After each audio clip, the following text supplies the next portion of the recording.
أعوذ بالله من الشيطان الرجيم. بسم الله الرحمن الرحيم. إن الذين هم من خشية ربهم مشفقون والذين هم بآيات ربهم يؤمنون والذين هم بربهم لا يشركون والذين يؤتون ما أتوا وقلوبهم وجلة أنهم إلى ربهم راجعون أولئك يسارعون في الخيرات وهم لها سابقون.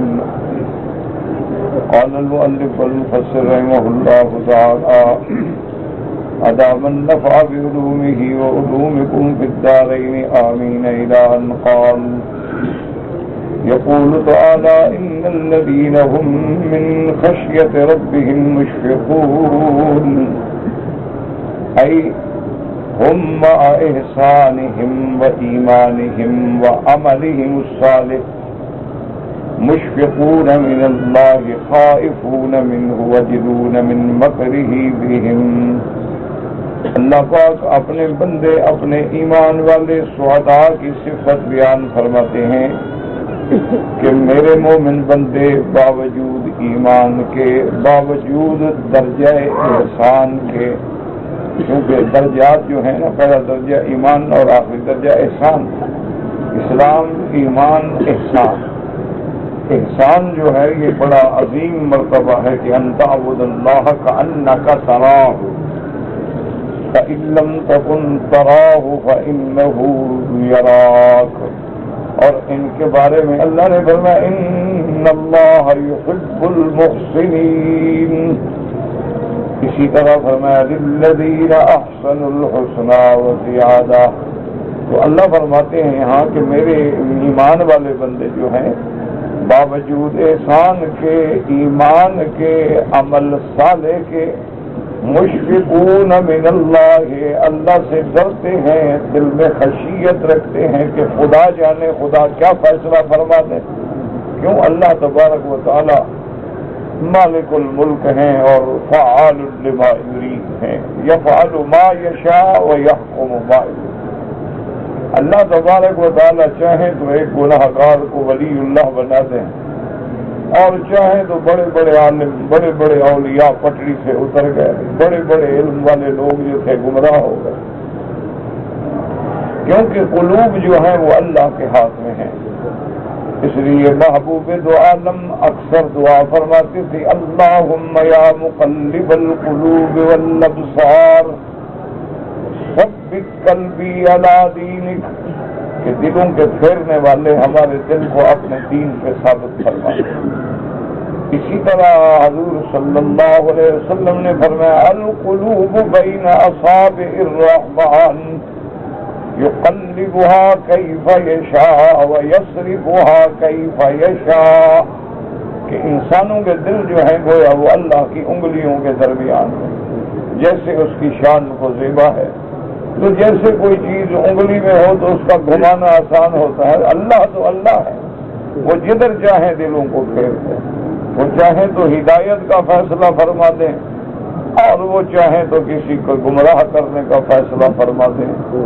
اسی لیے آپ دیکھیں کہ باپ ابو جہل ہے، لیکن حضرت اکرمہ کو صحابی جلیل اور بطل من ابطال الاسلام رضی اللہ عنہ، یعنی باپ پہ لعنت ہے اور بیٹا رضی اللہ عنہ. یہ اللہ کی شان. یعنی ابو جہل کا بیٹا مسلمان ہو گیا، بیٹی مسلمان ہوگی، خاندان بھاگی، لیکن خود مر گیا کفر کر. تو یہ اللہ کا نظام. اسی طرح دیکھیں کہ باپ ولید ابن المغیرہ ہے اور بیٹا خالد ابن الولید ہے، سیف الرحمان. تو یہ اس لیے جو اللہ والے ہیں وہ نیکی کر کے بھی ڈرتے ہیں کہ پتہ نہیں ہماری نیکی کی کیا حیثیت ہے، نماز کی کیا حیثیت ہے، عبادات کی کیا حیثیت ہے، اللہ جانے قبول بھی ہوگا یا نہیں ہوگا. کوئی ذرا سی بھی خطا ہو گئی تو مارے گئے، اب دیکھیں نا انبیاء علیہ السلام، سیدنا ایوب علیہ السلام پہ کتنا بڑا ابتلا، سیدنا ابراہیم علیہ السلام کو کتنے بڑے امتحانوں کی کٹھالیوں سے گزرنا پڑا، اسی طرح حضرت سیدنا یعقوب علیہ السلام کو کتنا بڑا امتحان آیا کہ روتے روتے آنکھیں سفید۔ تو یہ اللہ کا نظام ہے، تو اس لیے حکم یہ ہے کہ نیکی بھی کرو لیکن اللہ سے بھی ڈرو۔ الایمان بین الخوف والرجاء، رحمت پہ بھی امید رکھو لیکن ڈرتے بھی رہو کہ پتہ نہیں اس کے آگے اس کی مرضی ہے، وہ چاہے تو قاتلوں کو معاف کر دے اور وہ چاہے تو بلی کے پکڑنے میں جہنم بھیج دے، اس کی مرضی ہے۔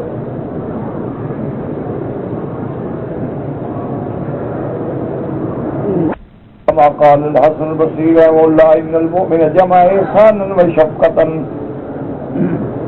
وان المنافق جمع اساءة وامنا۔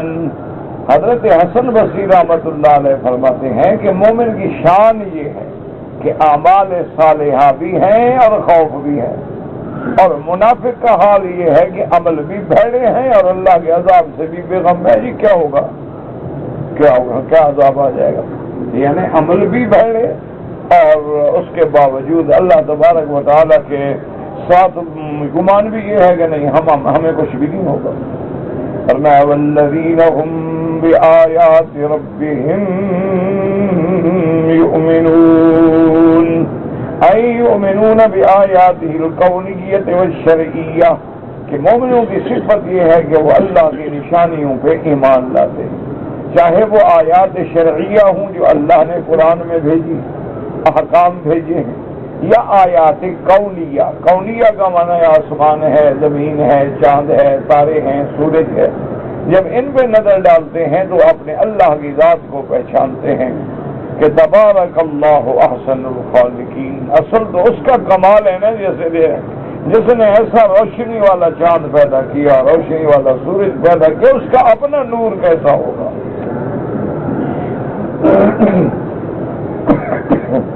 كقوله تعالى إخبارا عن مريم عليه السلام وصدقت بكلمات ربها وكتبه، أي كانت أنما كان إنما هو عن قدر الله وقضائه وما شرعه الله، فإن كان أمرا فمما يحبه ويرضى، وإن كان نهيا فهو مما يكره ويأبى، وَإِنْ كَانَ خَيْرًا فَهُوَ حَقٌّ، كما قال اللہ سبحانہ، جیسے اللہ نے بی بی مریم کی شان بیان کی، فرمایا وَصَدَّقَتْ بِكَلِمَاتِ رَبِّهَا وَكُتُبِهِ، صدقت کا معنی ایقنت، اس نے یقین کیا اللہ کے احکام، اللہ کے فرمان پہ، کہ ما کانا جو بھی ہوتا ہے، جو بھی ہوگا اللہ کی تقدیر ہے، اللہ کی قضا ہے، اور جو اللہ تبارک و تعالی نے شریعت جاری فرمائی کہ اگر وہ اوامر ہیں تو یحبہ و یرضا، اور اگر نواہی ہیں تو یکرہ و یابا، من انکار، وان کان خیرا فهو حق، کما قال والذین هم بربهم لا یشرکون، ای لا یعبدون معه غیره بل یوحدونه ویعلمونه وَيَعْلَمُونَ أَنَّهُ لَا إِلَهَ إِلَّا اللَّهُ أَحَدًا صَمَدًا لَمْ يَتَّخِذْ صَاحِبَةً وَلَا وَلَدًا وَأَنَّهُ لَا نَظِيرَ لَهُ وَلَا كُفْءَ لَهُ۔ وہ اس حال میں اپنے رب پہ ایمان لاتے ہیں کہ اس کے ساتھ شریک نہیں کرتے، کیا مانا اس کے ساتھ کسی اور کی عبادت نہیں کرتے۔ تو اصل ایمان کیا ہے کہ عبادت خالص اللہ کے لیے ہو، کہ اس کی عبادت میں کسی کا حصے دار نہ بنائے، یہ ہے اصل توحید۔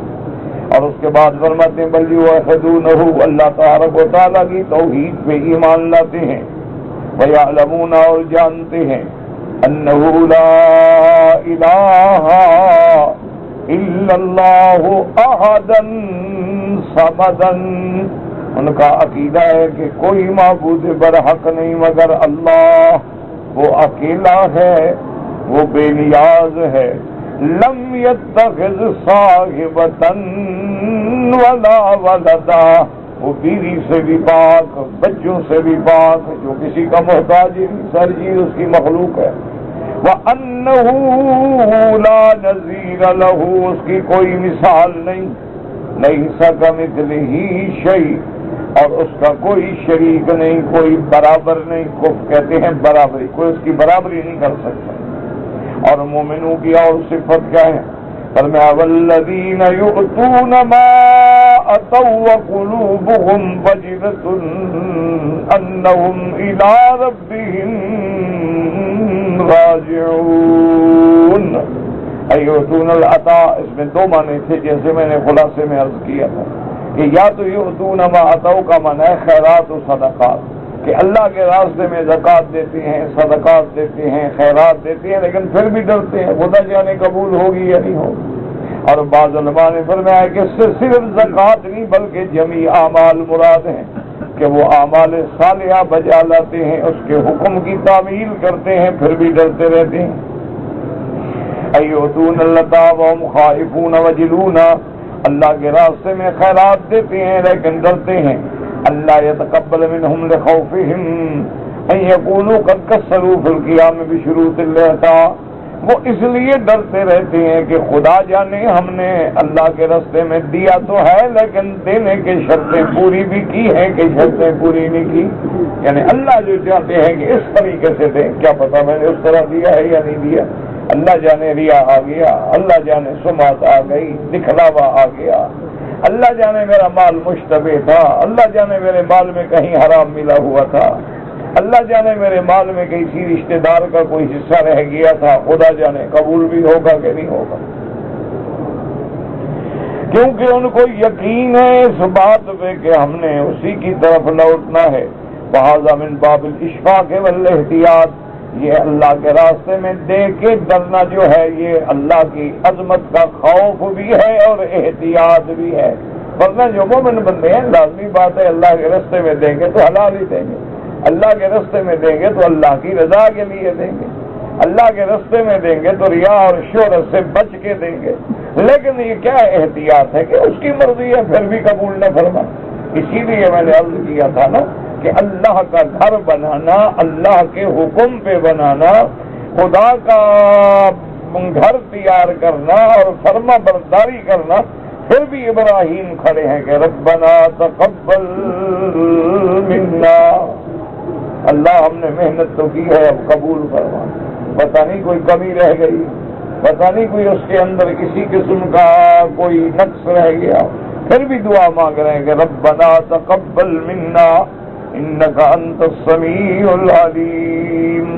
بعض روایات میں یہ بھی آتا ہے کہ سیدنا اسماعیل جب ذبح کے لیے تیار ہوئے، قرآن ایسی باتوں کا ذکر نہیں کرتا اور نہ ہی کسی حدیث مبارک میں ملتا ہے، لیکن بعض مفسرین نے روایات اسرائیلیہ سے ذکر کیا ہے، اللہ اعلم، اللہ جانتے ہیں، لا نصدق ولا نکذب، کہ حضرت اسماعیل علیہ السلام نے اپنے ابے سے عرض کیا کہ ابا جان اللہ کے راستے میں جب مجھے ذبح کر دیں تو یہ میرے خون والے کپڑے جو ہیں تو میری والدہ کو پہنچا دیں تاکہ وہ یاد بھی کریں گی اور میری قربانی کی قبول کے لیے بھی دعا کریں گے کہ اللہ تبارک و تعالی ہماری قربانی جو ہے وہ قبول فرما۔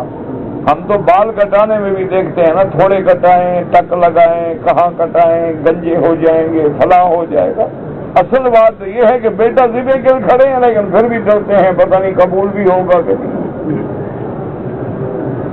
اس کے بعد فرماتے ہیں کما قال الامام احمد حدثنا يحيى بن آدم قال حدثنا مالك بن مغول قال حدثنا عبد الرحمن بن سعيد بن وهب عن عائشة رضي الله تعالى عنها أنها قالت يا رسول الله الذين يؤتون ما أتوا وقلوبهم وجلة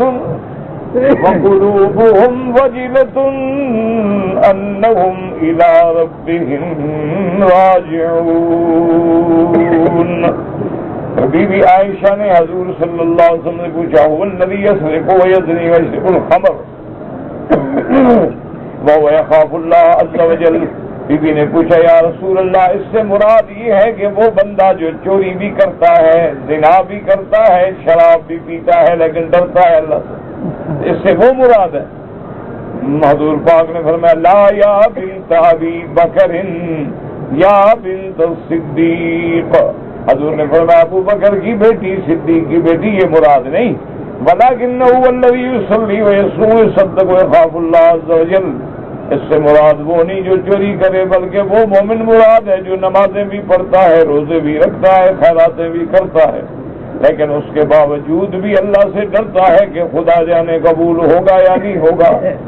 وهكذا رواه الترمذي وابن ابي حاتم من حديث مالك بن عقبة به بنحوه وقال لا يا ابنة الصديق ولكنهم الذين يصلون ويصومون ويتصدقون، اس سے مراد وہ لوگ ہیں جو نمازیں بھی پڑھتے ہیں، روزے بھی رکھتے ہیں، خیراتیں بھی کرتے ہیں، لیکن پھر بھی اپنے اللہ سے ڈرتے ہیں۔ اللہ يتقبل منهم اولئک یسارعون فی الخیرات، یہی لوگ ہیں جو خیر کے کاموں میں ایک دوسرے سے سبقت لے جاتے ہیں، کوشش کرتے ہیں کہ میں اس سے بڑھ جاؤں، جیسے تاجر کوشش کرتا ہے میں تجارت میں بڑھ جاؤں، دولت مند کوشش کرتا ہے میں دولت میں بڑھ جاؤں، زمیندار کوشش کرتا ہے میں زمینداری میں بڑھ جاؤں، مومن کوشش کرتا ہے میں ایمان میں اعمال صالحہ میں بڑھ جاؤں، اللہ میرے درجات کو بلند کر دے۔ اولئک یسارعون فی الخیرات وهم لها سابقون۔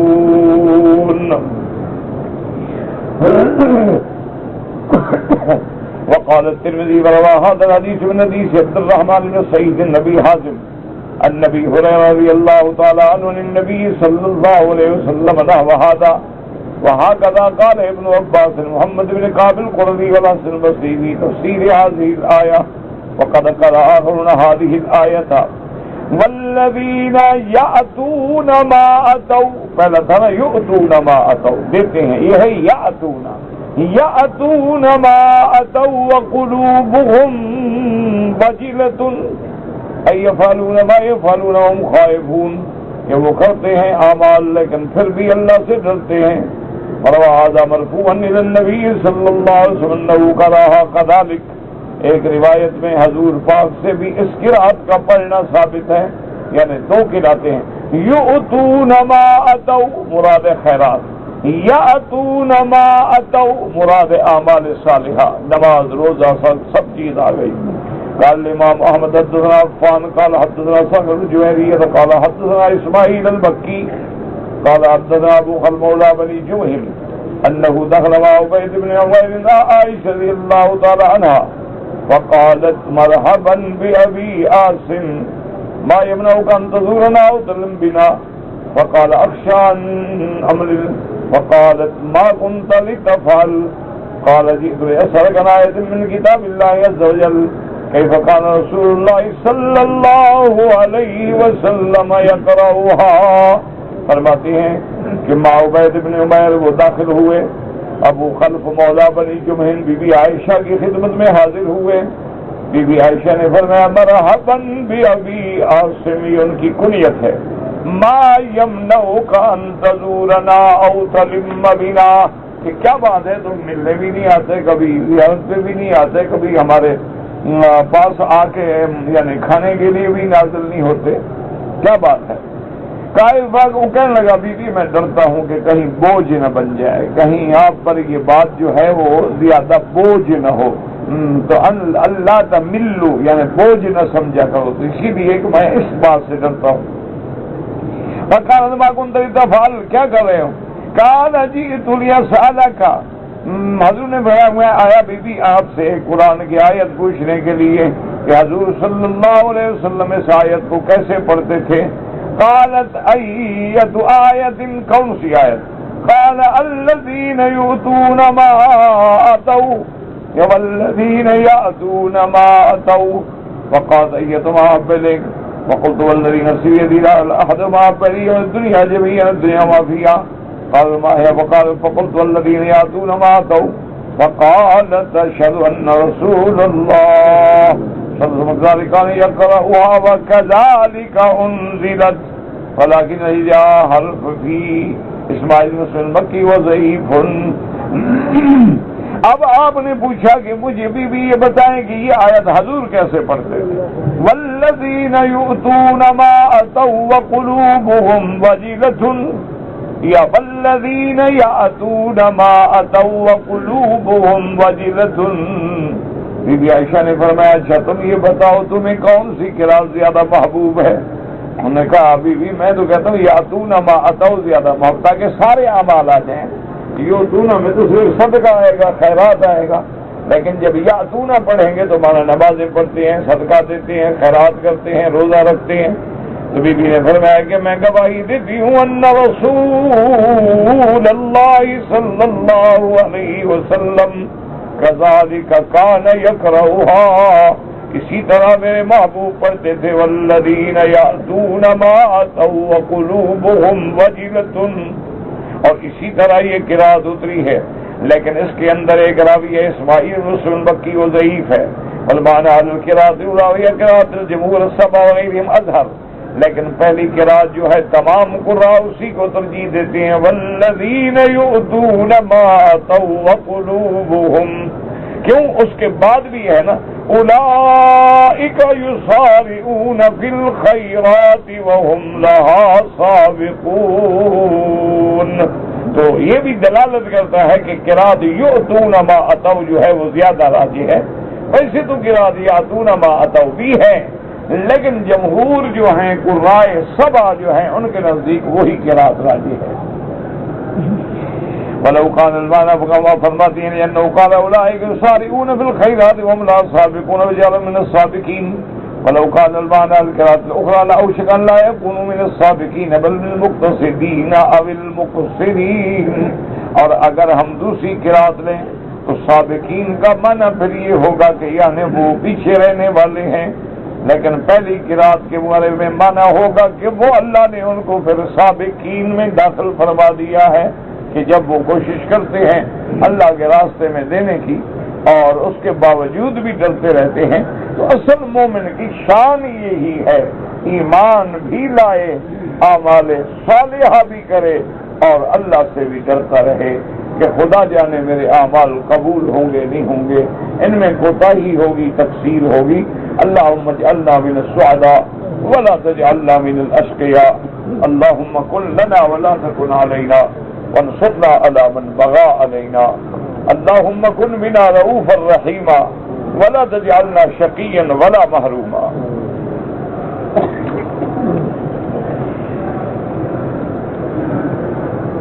کہتے جی کہ یہاں جو کتابیں چھپی ہیں اس میں یہ مسئلہ لکھا ہے کہ مسجد عائشہ سے عمرہ نہیں ہوتا۔ میرا بھائی میں نے کئی دفعہ عرض کیا ہے، وضاحت کی ہے، اگر آپ کو یہ مسئلہ سمجھ نہیں آ رہا تو اللہ توفیق دے سمجھنے کی کہ مسجد عائشہ سے عمرہ کرنا ائمہ کے نزدیک اختلاف ہے۔ امام ابو حنیفہ رحمۃ اللہ علیہ اور امام شافعی رحمۃ اللہ علیہ قائل ہیں کہ اگر کوئی آدمی مکے میں رہتے ہوئے عمرہ کرنا چاہے تو مسجد عائشہ سے یا جعرانہ سے جا کے عمرہ کر سکتا۔ امام احمد بن حنبل رحمۃ اللہ علیہ فرماتے ہیں کہ بھئی اصل عمرہ تو وہ ہے جو بندہ اپنے ملک سے مکے کی طرف آ رہا ہے، قادمن الی مکہ تھا، مکے آنے والے کے لیے عمرہ ہے، یہ تو نہیں کہ مکے سے نکل کے عمرہ کرے۔ وہ یہ فرماتے ہیں کہ اصل عمرہ وہ ہے مکے میں رہتے ہوئے عمرہ نہ کرے بلکہ طواف کرے، اور ہاں اگر کوئی ضرورت ہے کہ کوئی عورت نہیں کر سکی جیسے بی بی عائشہ نہ کر سکی، حضور نے حکم دیا کہ جاؤ اور مسجد عائشہ سے عمرہ کر لو، حضور پاک فتح مکہ میں نہ کر سکے اور حضور نے جعرانہ سے عمرہ کر لیا، تو وہ فرماتے ہیں کہ ضرورت کے تابع تو کیا جا سکتا ہے، ورنہ جو ہے یہ عمرہ نہیں کرنا چاہیے۔ تو یہ دونوں ائمہ کے درمیان میں اختلاف۔ ان کی دلیل یہ ہے کہ حضور نے جب بی بی عائشہ کو بھیجا تو آپ کے بھائی ساتھ تھے، انہوں نے عمرہ نہیں کیا، اور امام صاحب کی دلیل یہ ہے، وہ فرماتے ہیں کہ اگر یہ امر صرف بی بی عائشہ کے لیے خاص تھا تو حضور بتلا دیتے کہ صرف تمہیں اجازت ہے اور کسی کو نہیں۔ تو جب حضور نے اس حکم کو پابند نہیں کیا، یا جیسے حضور پاک نے جعرانہ تشریف لے گئے لیکن پھر خود عمرے کے لیے تشریف لے آئے، اچھا اگر مکے میں آتے ہوئے آپ نے عمرہ نہیں کیا وہ تو اللہ نے اجازت دی تھی کہ آپ بغیر احرام کے داخل ہو سکتے ہیں، مکے میں جنگ بھی ہو سکتی ہے، لڑائی بھی ہو سکتی ہے، اللہ نے حلال کر دیا حضور صلی اللہ علیہ وسلم کے لیے، تو عذر تو کوئی رہا ہی نہیں۔ تیسری بات یہ ہے کہ امام صاحب فرماتے ہیں کہ اگر بفرض محال ہم مکے میں ہیں، مدینے چلے جائیں، تو اس کا مطلب یہ ہے کہ مکے سے جانے والے تو کبھی عمرہ ہی نہ کرے، تو گویا ہم مدینہ جب چلے گئے تو میقات سے نکل گئے، اب جو ہے تو اب تو آ رہے ہیں نا مکے کی طرح۔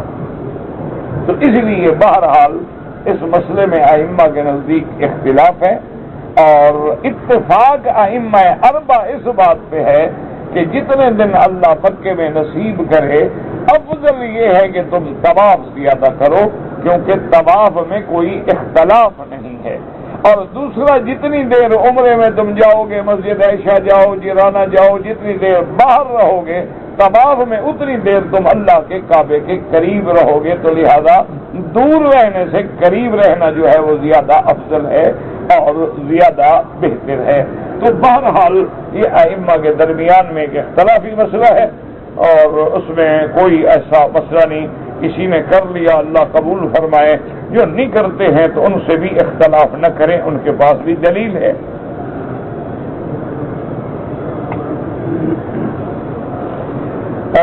کہتا ہے جی کہ میں نے عمرہ کیا ہے، صفا مروہ دوڑ رہا تھا کہ میرا بال جو ہے وہ باہر آیا، تو میں نے ایک بال توڑ دیا، تو کوئی کچھ بھی نہیں ہوتا، ایک آدھا بال توڑ دینے سے کچھ بھی نہیں ہوتا، ویسے تم چاہو تو 1-2 ریال خیرات کر دو، تمہیں اجر ہوگا، اطمینان قلب ہوگا، ورنہ ایک آدھا بال منہ میں آ رہا تھا توڑ دیا تو کوئی فرق نہیں پڑتا۔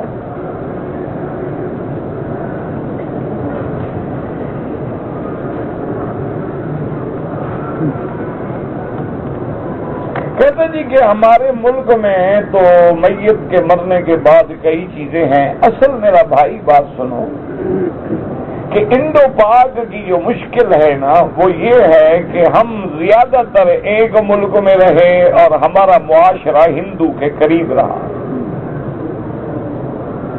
ملنا جلنا، آنا جانا، بیٹھنا، دوستی تعلقات، اس کا نتیجہ یہ نکلا کہ ان کی جو رسوم خبیثہ تھی نا وہ بھی ہمارے اندر آ گئے، جیسے شادی پر، بیاہ پہ عورتوں کا مردوں کا رسمیں کرنا، گھوڑے پہ چڑھانا، ہاتھوں میں سرخ دھاگا باندھنا، لوہے کا ہاتھ میں بیت رکھنا، دلہن کے بستر کے نیچے گھوڑی کی لگام رکھنا، اور ایسے مہندی ہے، یہ مایوں ہے، یہ جناب آج فلاں رسم ہے، اور آج بات شروع ہوئی ہے تو بس ڈھولک بجنی شروع ہو گئی ہے، وہ میراثیوں کا گھر ہے، یہ ساری رسمیں ہندو ہمارے ملک میں وہ رواج پکڑ گئی۔ اچھا دیکھیں، دیوی ہے، دیوتا ہے، ان پہ جا کے وہ پھول چڑھاتے ہیں، بھجن گاتے ہیں، ہم نے بھی وہی طریقے بنا لیے کہ بزرگوں کے فوٹو پہ ہم پھول چڑھا رہے ہیں، مزاروں پہ پھول چڑھا رہے ہیں، سجدے کر رہے ہیں، اسی طرح گردنیں جھکا رہے ہیں، ہاتھ باندھ کے کھڑے ہیں، اسی طرح نمستے کہہ رہے ہیں۔ اب دیکھیں ہمارا سندھ جو ہے وہ زیادہ قریب ہے ہند کے، کہ راجستھان اور سندھ جو ہے یہ بیکانیر، اس کے بعد کرنال، جیسلمیر، جے پور، جودھ پور، بھرت پور، اس طرح پھر ہمارا ادھر سندھ آ گیا۔ ان میں آپ دیکھیں آج تک بڑے سے بڑا آدمی جو ہے جب ملیں گے تو السلام علیکم سائیں، حالانکہ یہ نمستے ہندو کی رسم ہے، ورنہ اسلام تو نہیں کہتا کہ ہاتھ باندھ کے نمستے کرو۔ ہمارا بڑے سے بڑا سندھی آدمی، بڑا پڑھا لکھا، سمجھدار، اچھا خاصا، وہ بھی سائیں صاحب ہے، وہ بھی ایسا کرتا ہے۔ کیا ہے کہ وہ عادات جو ہیں ہمارے اندر داخل ہو گئے۔ اچھا، باقی مشکل یہ بن گئی کہ کچھ ہمارے مولوی حضرات جو ہوتے ہیں وہ مولوی تو بن نہیں سکتے، عالم بن نہیں سکتے. اب ہر آدمی تو عالم نہیں بن سکتا نا. ہمارے مدرسوں میں 500 طالب پڑھتے ہیں، امتحان کے بعد ان میں 5-4 ہوتے ہیں اس قابل کہ وہ کسی دوسری جگہ جا کے عالم بن کے مدرس بن کے پڑھا سکیں، ورنہ پاس تو سارے ہو جاتے ہیں. لیکن صحیح معنی میں مدرس بننے کے لیے 500 میں 5-10 بڑی مشکل سے ملتے ہیں. تو اس کا مشکل کیا ہو گئی کہ انہوں نے یہ سوچا کہ چلو یار مولوی بننا تو مشکل ہے، لیکن بال رکھنے اور اس کے بعد پگڑی باندھنی اور گلے میں کپڑا ڈالنا، آواز اچھی ہو، نعتیں پڑھنا، یہ تو آسان کام ہے نا. اس میں تو کسی علم کی ضرورت ہے ہی نہیں. تو انہوں نے جناب وہ مولوی بن کے بیٹھ گئے. انہوں نے بھی پھر ان رسموں کو پکا کر کے داخل کر دیا کہ 11ویں شریف ضروری ہے، تیسرے دن کل شریف ضروری ہے، میت کے اوپر جب کفن دے کے چلنا ہے تو 40 قدم پہ رکنا ہے، پھر 40 قدم پہ رکنا ہے، پھر وہاں ذکر کرنا ہے، پھر قبر پہ اذان کے کھانے بھی 7 قسم کے ہونے چاہیے، اور ایک دفعہ 40واں بھی کرانا ہے. تو یہ ان جاہل مولویوں نے اپنا اقتصادی پیٹ کا مسئلہ حل کیا اور امت مسلمہ کو گمراہی میں ڈال دیا. کیونکہ جب آدمی مرے گا تو پہلے دن تو مولوی صاحب انشاءاللہ جنازہ پڑھ کے اس کے کپڑے بھی سارے وصول کر کے لائیں گے، کچھ پیسے بھی لائیں گے انشاءاللہ. پھر تیسرے دن کل شریف اور 7 جمعرات پھر 40واں. اتنے میں محلے کا کوئی اور نہیں مر جائے گا. تو مولوی کی تو چاندی ہو گئی نا. اچھا، اب اللہ کے کعبے میں کھڑے ہیں. یہ بات چھوڑ دیں کہ آپ سے مولوی مکی بات کر رہا ہے، آپ مجھے ایک ادنا خادم سمجھ لیں، بھائی سمجھ لیں. خدا کے کعبے میں باوضو کھڑے ہو، ایمان سے کہیں جو مولوی کل شریف پڑھتے ہیں، ختم پڑھتے ہیں، ختم صغیر ختم کبیر جمعراتوں پہ، انہوں نے کبھی اپنے باپ دادے کے تمہیں کل کے چاول کھلائے ہیں؟ خدا کے کعبے میں سچی بات کرو، مرنا ہے اور اللہ کے دربار میں جانا ہے. انہوں نے کبھی اپنی ماں کی، دادی کی، نانی کی 7 جمعراتیں کی ہیں؟ کیوں؟ یہ ون وے ٹریفک ہے، ان کے لیے حکم نہیں، ہمارے لیے حکم ہے. مانا یہ ہے وہ جانتا ہے بدبخت کہ بے گناہ ہے، بدعت ہے، حرام ہے، وہ اپنے پیسے حرام کرنا نہیں چاہتا. اس کو پتا ہے کہ یہ بدعت ہے، یہ خالص حرام ہے. اچھا، دوسرا مجھے آپ عقل سے سمجھائیں. اللہ نے آپ کو عقل دیا ہے، آپ بڑے سمجھدار آدمی ہیں. میرے جیسے مولوی تو آپ کھڑے کھڑے بیچ دیں. آپ کو اللہ نے بڑا اچھا. اب ایک بندہ، اللہ آپ کو زندہ رکھے، چلو میں مر گیا، آپ ڈرتے ہیں نا بہت سے. مرنے کے بعد اب یہ جائیداد مردے کی ہے یا وارثوں کی ہے؟ ہاں جی، شریعت کیا کہتی ہے کہ پہلے مرنے کے بعد اس کی تجہیز تقسیم کرو، پہلے اس کے دفن کا انتظام کرو تاکہ میت تو نہ رکھی رہے نا. دفن کے بعد اس کے قرضہ ادا کرو. اگر قرضہ نہیں ہے تو الحمدللہ، تو اب اس کی جائیداد جو ہے وہ شرعاً ورثاء کے نام منتقل ہو گئی. تو اگر بیوی ہے، لڑکے ہیں، لڑکیاں ہیں، بیوی کو 8واں حصہ ملے گا، 2 حصے ایک لڑکے کو، ایک آدھا حصہ، اور ان کے مقابلے میں 1 حصہ لڑکیوں کو. تو اب یہ جائیداد وارثوں کی ہے. کل شریف جو کر رہے ہو یہ کس کے پیسے سے ہیں؟ کیا آپ نے سارے وارثوں کو بلا کے مشورہ کیا، اجازت دی ہے سب نے؟ اچھا، ایک وارث جو ہے وہ نابالغ ہے، وہ کیسے اجازت دے گا؟ تو کس کے پیسے سے کل کر رہے ہو؟ میت کے پیسے سے کر گئے ہو؟ کیا اس نے وصیت کی ہے کہ میرے مرنے کے بعد تیسرے دن کل شریف کرنا اور 100 دے کے پکانا؟ تو ذرا عقل سے کام لو، خدا کے لیے دین کو سمجھو. دین مذاق نہیں ہوتا. ایک یہ ہے، یاد رکھو کہ والدین کے مرنے کے بعد یا رشتہ داروں کے مرنے کے بعد وہ تو بڑی اچھی بات ہے کہ آپ ان کے لیے خیراتیں کریں، آپ ان کے لیے صدقات جاریہ بنائیں، مسجد بنا دیں، مدرسہ بنا دیں، قالینیں ڈلوا دیں، کہیں پانی نہیں ہے کنویں لگوا دیں، نل لگوا دیں، تاکہ جب تک لوگ پانی پیتے رہے تیرے والدین کو ثواب ملتا رہے۔ لیکن اپنے حصے سے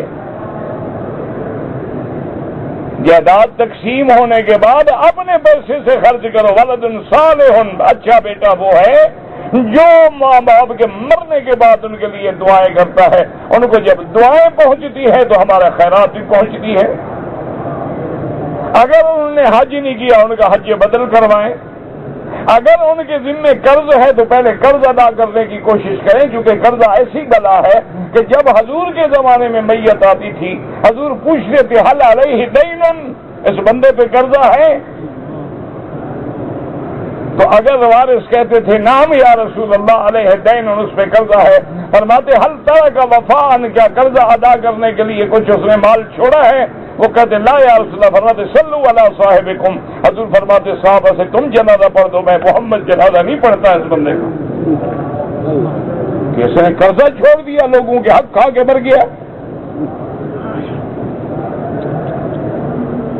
یہ تو اللہ کی شان ہے کہ جب پھر اللہ نے میرے مدنی پاک پہ رحمت فرمائی، علاقے کے علاقے فتح ہو گئے، مال غنیمت آ گیا، بیت المال بھر گیا، تو حضور پوچھتے تھے کہ علیہ دین نام یا رسول اللہ، حل ترک وفاء لا یا رسول اللہ، تو فرماتے انا مولا لمن لا مولا لہ، کہ اگر اس نے قرضہ چھوڑا ہے اور پیسہ نہیں چھوڑا، مال نہیں چھوڑا، فرماتے میں محمد ادا کروں گا صلی اللہ علیہ وسلم، تو حضور ادا کر دیتے بیت المال سے اس کا قرضہ، تاکہ اس بیچارے کی قبر تو بچے نا۔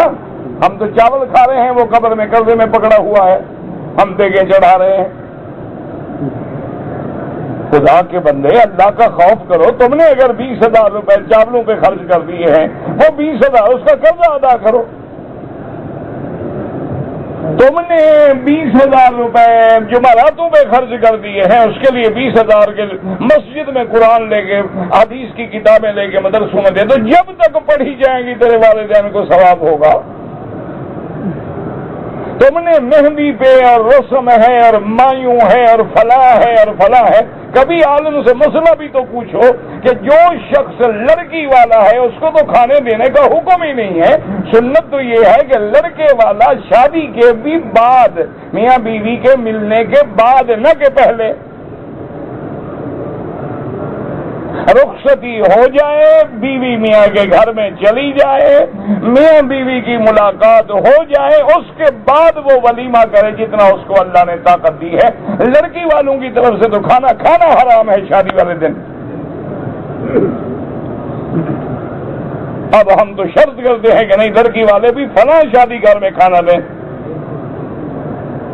اور سارے کھاتے ہیں، مولوی بھی کھاتا ہے، پیر بھی کھاتا ہے، زمیندار بھی کھاتا ہے، صنعتکار بھی کھاتا ہے۔ انا للہ و انا الیہ، صرف لڑکی والوں کے لیے اتنا حکم ہے کہ جو گھر میں رشتہ دار آ گئے ہیں ان کو کھلا دو، وہ بیچارے کہاں جائیں۔ یہ ان کی طرف سے کھانے کا اہتمام کرنا جو ہے یہ تو شریعت کے خلاف ہے۔ اللہ کے بندے سوچیں، ساری کائنات کی بیٹیاں ایمان سے کہیں، میرا عقیدہ یہ ہے کہ تمام دنیا کے اولیاء اللہ علماء کی بیٹیاں بھی بی بی فاطمہ کے ایک قدم کے برابر بھی نہیں ہو سکتی۔ ایمان سے کہیں، بی بی فاطمہ کی شادی پر بی بی فاطمہ کی طرف سے کھانا کس نے دیا؟ ہماری بیٹیاں زیادہ مقدس ہیں بی بی فاطمہ سے، بی بی رقیہ سے، بی بی ام کلثوم سے، بی بی زینب سے۔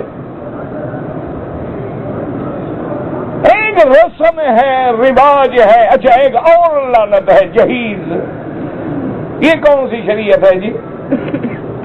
اور جی ناک تو رکھنا پڑتا، رکھو جی ناک۔ میاں بیوی کی شادی ہو گئی ہے، باپ قرضے کے نیچے گردن جھکا کے ساری زندگی قرضہ ادا کرتے کرتے کرتے کرتے مر جاتا۔ یہ اچھی شادی ہے بھائی کہ لڑکا لڑکی جو ہے ہنی مون منا رہے ہیں، ماں باپ بیٹھے قرضے کو رو رہے ہیں، کدھر جائیں؟ اچھی شادی کی بھائی انہوں نے، بیٹے بیٹی کی، عذاب میں آ گئے۔ شادی دیکھیں، حضور کی شادی پتہ کیسے ہوئی؟ ایک دن حضور نے فرمایا کہ بھی آج جتنے صحابہ ہو نا، ظہر کے کھانا جس کے گھر میں جو پکے وہ لے آنا۔ صحابہ کہتے ہیں کوئی چاول لے آیا، کوئی ستو لے آیا، کوئی کھجور لے آیا، تو کیا لے آنا تھا اس زمانے میں؟ حضور نے چمڑے کا دسترخوان بچھایا، سارے بیٹھ کے کھانے، فرمایا یہ میری شادی کا کھانا ہے، میری شادی ہو گئی، وہ سب نے دعوت کھا لی۔ نہ تمہیں پیسے مل سکتے ہیں، اگر میرا مدنی حکم دیتے میں کہتا ہوں کھانا جنت سے بھی آ جاتا۔ نہ بنی اسرائیل کے لیے مائدہ نہیں اترا، من و سلوہ نہیں اترا، وہ میرے مدنی کے لیے نہیں اتر سکتا تھا۔ مانا یہ تھا حضور نے امت کو سبق دیا کہ میرے دین پہ چلنا ہے تو سب سے بہتر یہ ہے کہ فضول خرچی نہ کرو۔ اور حضور نے فرمایا وہ بچی بڑی مبارک ہوتی ہے جس کی حق المہر تھوڑی ہو اور جس کا نکاح آسانی سے ہو جائے، کسی پہ بوجھ نہ بنے۔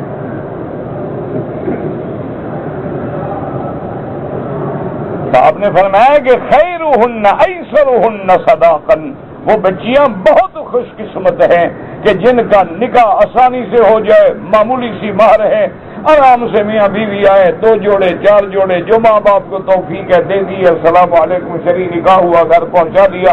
اچھا خاوند کو جو توفیق ہوئی 1 دیگ 2 دیگیں 4 دیگیں پکا کے ولیمہ کھلا دیا، السلام علیکم، بات ختم ہو گئی۔ ہمارے ہاں یہ ساری تہذیب موت پہ ہو یا شادی پہ، یہ ہندوؤں کی تہذیب ہے۔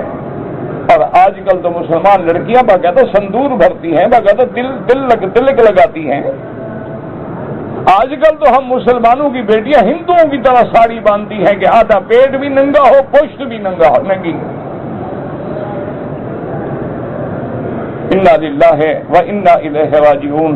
اور زیادہ ہندو کلچر کو آنے دو، ثقافت کو آنے دو، فلموں کو آنے دو، پھر حشر دیکھنا کہ تمہارا انجام کیا ہوتا ہے۔ آج مولوی تمہیں برے لگتے ہیں، لیکن جس دن تمہاری بیٹی پہ بن گئی نا، پھر کہو گے کہ مولوی سچ کہتا۔ انا للہ و انا الیہ راجعون۔ بہرحال 3 دن شریعت کے لیے میت کی تعزیت ہے کہ کوئی بندہ مر جائے، 3 دن عزا ہے، لیکن میت کے گھر سے کھانا کھانا حرام ہے۔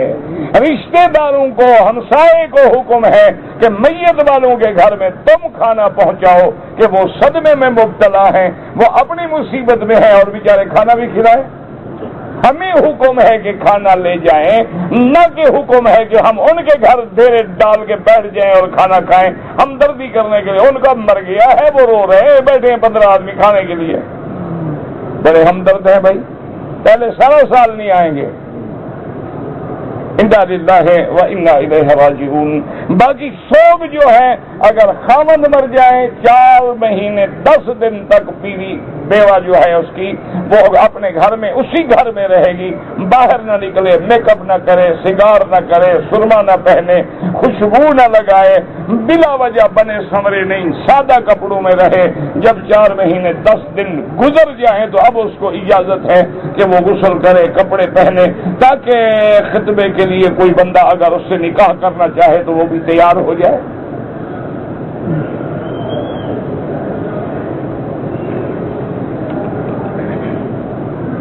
اگر ایک آدمی نے عمرہ کیا ہے اور سر پہ اسطرا پھروا دیا، اب دوسرا عمرہ کرے تو کیا کرے؟ پھر بھی اسطرا پھروانا ہوگا، بال ہوں یا نہ ہوں۔ اللہ کو بال نہیں چاہیے، اللہ کو اطاعت چاہیے۔ تو تمہارے بال تو یہی گر جاتے ہیں، ان کا کیا فائدہ ہے؟ تم قربانی کرتے ہو، گوشت تو تم کھا جاتے ہو، اللہ کو تو گوشت کی ضرورت نہیں ہے۔ اللہ نے یہ دیکھنا میرے حکم پہ جانور ذبح کیا، میرے حکم پہ گردن جھکا دی۔ اگر تمہارے بال نہیں ہیں، حتیٰ کہ گنجا بھی ہے سر پہ، اس طرح پھروانا ہوگا۔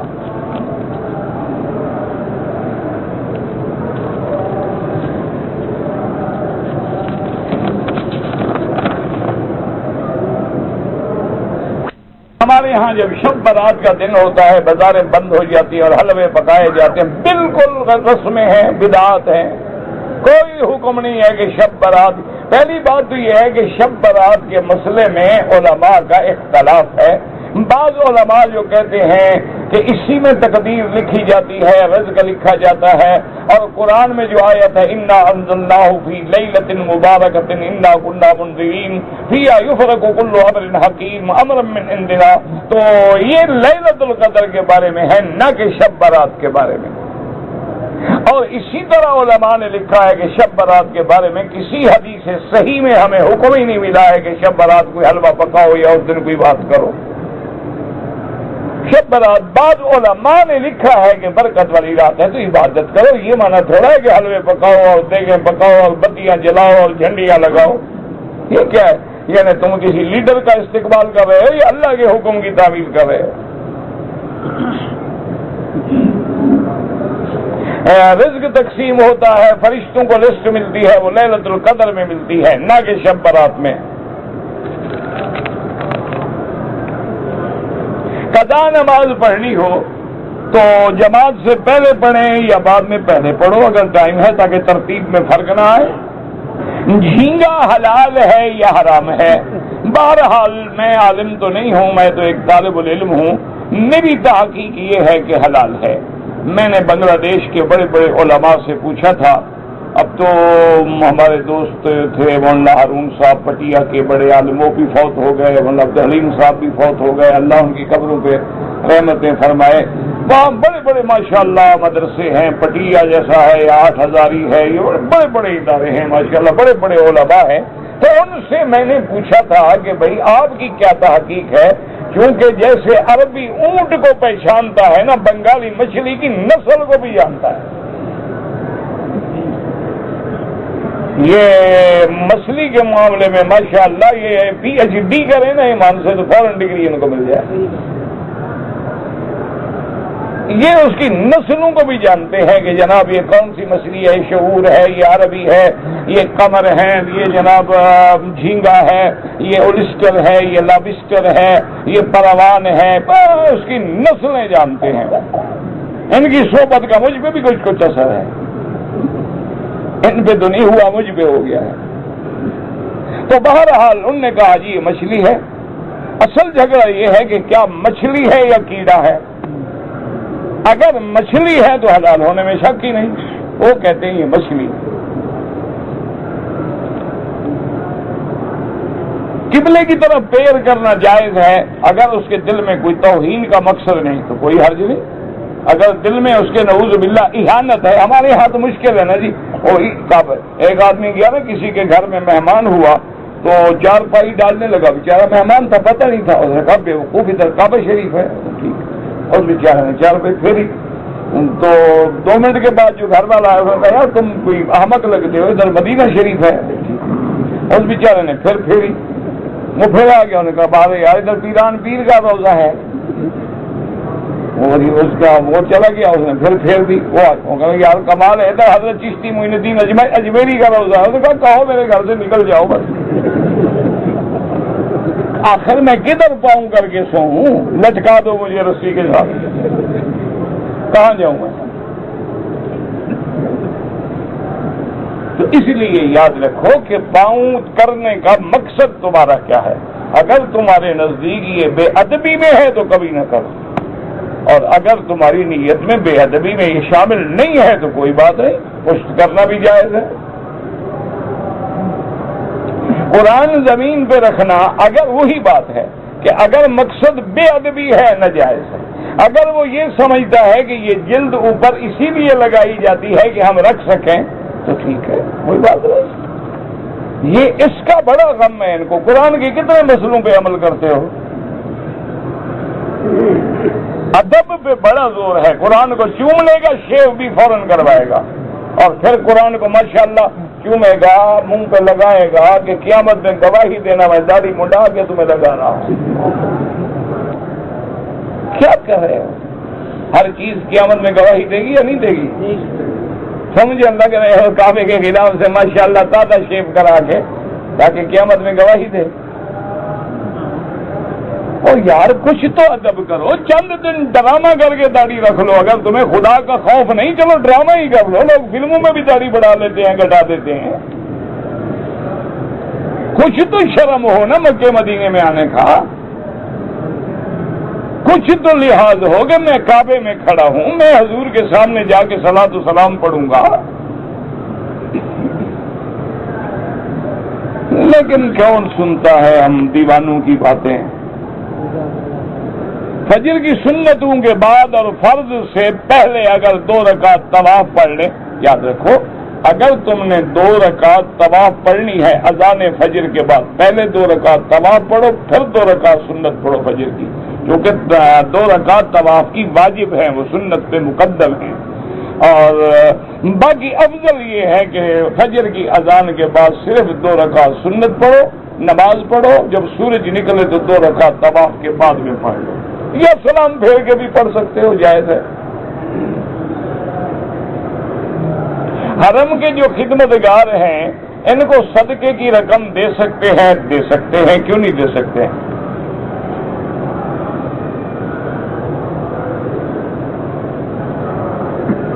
حضرت عاشیہ کس نے کہا ہے؟ عاشیہ الف سے لکھو، خدا کا خوف کرو، یعنی بندے کو یہ لکھنا نہیں آتا عائشہ عین سے ہے یا الف سے ہے، مسئلہ پوچھتا ہے علی عائشہ کی جنگ کا، ماشاءاللہ سبحان اللہ۔ اور جب تم اتنے جاہل ہو کہ عائشہ اور عاشیہ میں فرق نہیں کر سکتے، تمہیں جنگ کے مسئلے پوچھنے کی کیا ضرورت ہے؟ جو گزر گئی اللہ نے معاف کر دیا، ہم کون ہیں بات کرنے والے؟ رضی اللہ عنہم ورضوا عنہ، اللہ راضی ہو گیا، بات ختم ہو گئی۔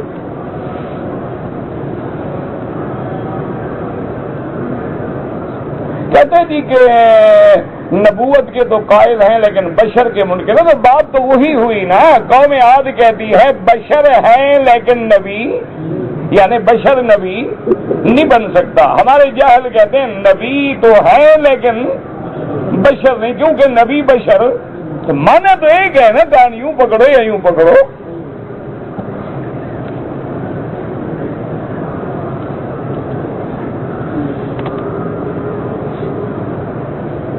کہتے جی کہ اگر مینا کے بجائے ہمارے رشتہ دار شیشہ میں رہتے ہیں تو وہاں اگر حج کی بکری ذبح کر دی جائے، بالکل ٹھیک ہے، پورے حرم میں جہاں مرضی آئے کرو، کوئی ضروری تھوڑا مینا میں کرو، مینا بھی حرم کا حصہ ہے، لہذا حدود حرم میں جہاں چاہے قربانی کر دو۔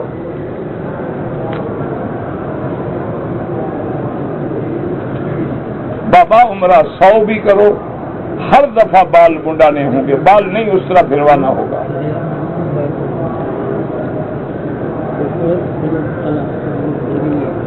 کہتا جی کہ ایک آدمی نے اپنے گھر والوں کو 2 سال کا خرچہ دیا ہے، سال کے بعد ان کے پاس جو پیسے ہیں زکوٰۃ ہوگی، دیکھو نا خرچے سے زیادہ ہے یا خرچے میں کام آئیں گے؟ خرچے میں کام آئیں گے، کوئی زکوٰۃ نہیں، خرچے کرنے کے بعد بچیں گے تو زکوٰۃ ہے۔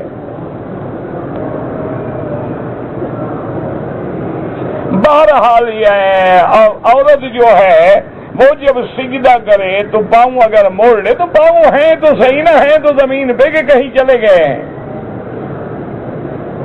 یہ عجیب بات ہے۔ کہتے ہیں 7 اعضاء پہ سجدہ نہیں ہوگا، کیوں نہیں ہوگا؟ ٹانگ یوں ہو تو ہوگا، یوں ہو تو ہوگا۔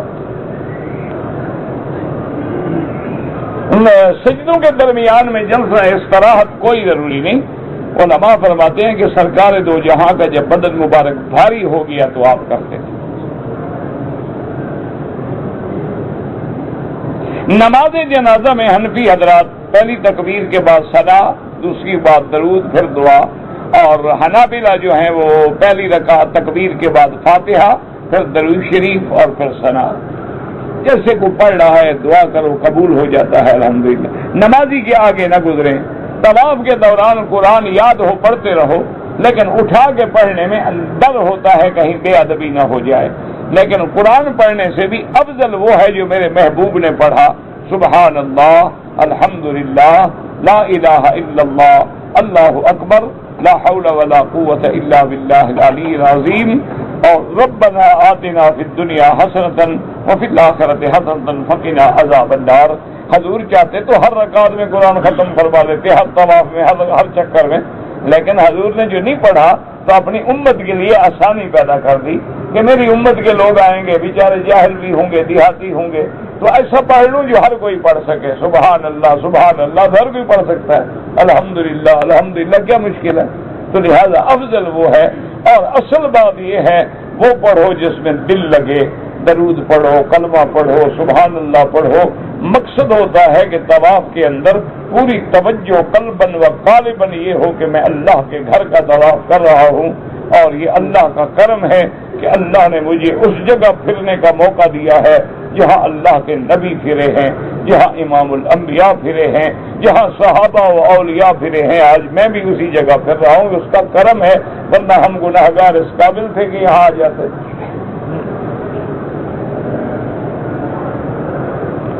دم قربانی کی صورت میں ہوتا ہے یا صدقہ؟ بابا دم کی وجہ ہے کہ تم پہ دم کیوں پڑ گیا۔ بعض چیزیں ہیں جن میں صرف صدقہ کافی ہے، بعض چیزیں ہیں جس میں اختیار ہے کہ صدقہ دے دو، روزے رکھ لو یا دم دے دو۔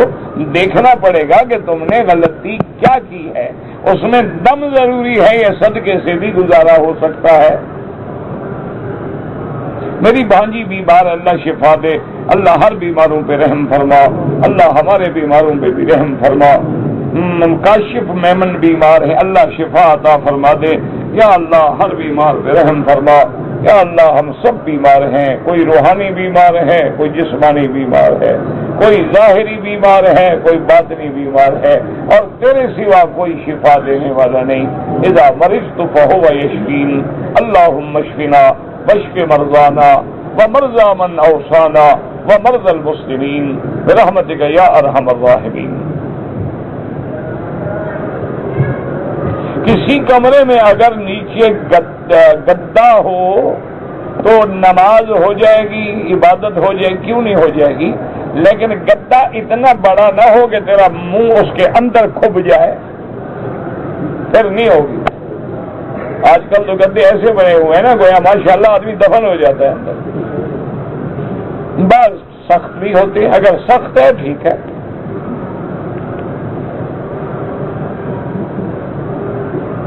کہتے جی کہ اگر کوئی ہمارے عزیز فوت ہو گئے تو ان کے لیے اگر آپ طواف اپنے لیے کریں، جب طواف کر لیں تو دعا کریں کہ اللہ اس کا ثواب فلاں کو عطا فرما دے، اللہ قادر ہیں عطا فرما دیں گے۔ جنازے پہ کس رنگ کی چادر ڈالیں؟ بالکل سفید۔ حضور پاک نے فرمایا کہ مردوں کے لیے افضل الوان میں جو ہے وہ ابیض ہے، بیج ہے، حتیٰ کہ فرمایا کہ حیاتکم و بعد موتکم، تمہارے لیے سفید رنگ جو ہے زندگی میں بھی افضل ہے اور موتا کے لیے بھی افضل ہے، لہذا یہ چادریں ڈالنا، سبز چادر ڈالو اور کالی ڈالو، لکھی ہوئی بدعات ہیں، تو رواج بن گیا ہے۔ اچھا وہ بھی بڑے آدمی پہ ڈالتے ہیں، غریب پہ کوئی ڈالتا ہے؟ سب آدمی پیدا ہے، اس کو تو کفن بھی مشکل سے ملتا ہے۔ اللہ اکبر۔ حدیث میں ثابت ہے کہ حضور پاک کا سایہ نہیں تھا۔ کون سی حدیث میں؟ آگے حدیث تو لکھ دیتے نا جو ثابت ہے، ایسے گھڑنتو کسی حدیث میں نہیں ہے۔ یہ بھی ثابت ہے کہ حضور کے وسیلے سے آدم نے دعا مانگی تھی، یہ بھی جھوٹ ہے، گھڑنتو ہے، کسی ایک حدیث میں بھی نہیں ہے۔ یہ تو قرآن کے خلاف بات کر رہے ہو۔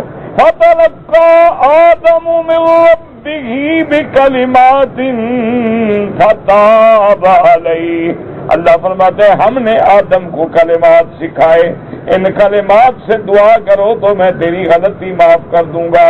اور وہ دعا کیا تھی؟ ربنا ظلمنا انفسنا ان لم تغفر لنا وترحمنا لنکونن من الخاسرین۔ باقی جو آپ نے لکھا ہے کسی سیاستہ میں، کسی طبقات اولیٰ کی کتاب میں نہ وہ حدیث ہے، ایک حاشیے میں حدیث ہے جس کا کوئی سند ہی نہیں ہے، کوئی بنیاد ہی نہیں ہے۔ ہم لوگ بغیر احرام کے مکے میں داخل ہو گئے، کسی نے بتایا نہیں تھا۔ ہم نے مسجد عمرہ سے احرام باندھا اور احرام کے نوافل بھی ادا کیے، میاں بیوی ہیں، کیا حکم ہے؟ آپ نے عمرہ تو اب مسجد عائشہ سے کر لیا لیکن دم پڑ گئی، اگر بچی نابالغ ہے اس پہ دم نہیں ہے، میاں بیوی ایک ایک دم بھی ادا کریں کہ جی ہمیں کسی نے بتایا نہیں تھا۔ تم نے آج پوچھا تو ہم بتا رہے ہیں نا، اگر پاکستان میں پوچھتے وہاں بھی علماء بتا دیتے۔ تم کہتے ہو بتانے کے لیے، تمہارے گھر میں کان میں آگے کہیں۔ ابھی جو پوچھا ہے تو بتا دیا نا، تو پہلے پوچھ لیتے میں عمرے پہ جا رہا ہوں کیا کروں؟ لوگ 5-6 آدمیوں کی نیت کر کے ایک عمرہ کر لیں، بالکل نہیں، یہ سب کو رگڑا دینا چاہتا ہے نا، ایک عمرہ کر کے اللہ ساری حضور کی امت کو عطا فرما، جان چھٹی ثواب حضور کی امت کو عطا فرما۔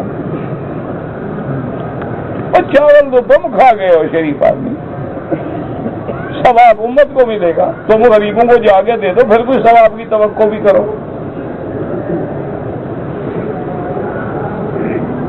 میری والدہ بیمار رہتی ہیں، اللہ ہر بیمار پہ رحم فرما، آپ ہمارے لیے دعا کیا کریں، ہم آپ کے لیے، بس گاڑی اسی طرح چلے گی، کمرے میں گر رہا ہے، پتہ ہے مجھے سمجھ نہیں آپ نے کیا لکھا ہے، پڑھا بھی جائے تو جواب دیں نا۔ پانی کا گٹر لائن جو ہے اس سے تو میری نماز میں کیا، ہمارے اندر بھی گٹر لائن کھڑی ہے، اس سے فرق نہیں پڑتا، تو کمرے میں اگر گٹر لائن گزر گئی تو کیا ہو گیا؟ پائپ میں بند ہے، تمہارے اندر نہیں ہے گٹر لائن، پہلے اس کو نکال دو کمرے والی، میں نکلوا دوں گا، چلو فیصلہ کرتے ہیں۔ اگر پائپ بند ہے ٹھیک، کوئی مسئلہ نہیں، مقصد تو ہے جگہ پلید نہ ہو۔ جدہ سے لاہور کے لیے 1 بجے فلائٹ ہے، فجر کی نماز ہم جب لاہور پہنچیں گے تو سورج طلوع ہو چکا ہوگا، تو جہاز میں پڑھ لو نا، ساری دنیا جہاز میں پڑھتی ہے، تمہیں کیا مشکل ہے؟ اور وہاں اپنا کیپٹن سے ٹائم پوچھ لو، بتا دے گا، یا کھڑکی کھول کے اندازہ ہو جاتا ہے کہ جناب اب وقت ہو گیا نماز کا، جن نے پڑھی ہے الحمدللہ، کوئی مسئلہ نہیں، جہاز میں کھڑے کو پڑھ لو، جگہ نہ ملے تو اتر کے قضا پڑھو، تو اللہ جزائے خیر سے باقاعدہ ہر جہاز میں مسجد بنا دی۔ عمرے پہ آیا ہوں لیکن مدینہ پاک میں 1 دن رہا، الحمدللہ، شکر کرو، میں 1 گھنٹہ بھی ملے تو الحمدللہ۔ اگر بوٹ پہن رکھے ہیں تو جرابیں پہن رکھی ہیں، بس اتنا مسئلہ ہے۔ امام ابو حنیفہ رحمۃ اللہ علیہ فرماتے ہیں کہ جرابیں موزے ہوں چمڑے کے جس کے اندر پانی داخل نہ ہو، اس پر مسح کرنا جائز ہے۔ حنابلہ کے نزدیک باریک جراب پہ بھی جائز ہے۔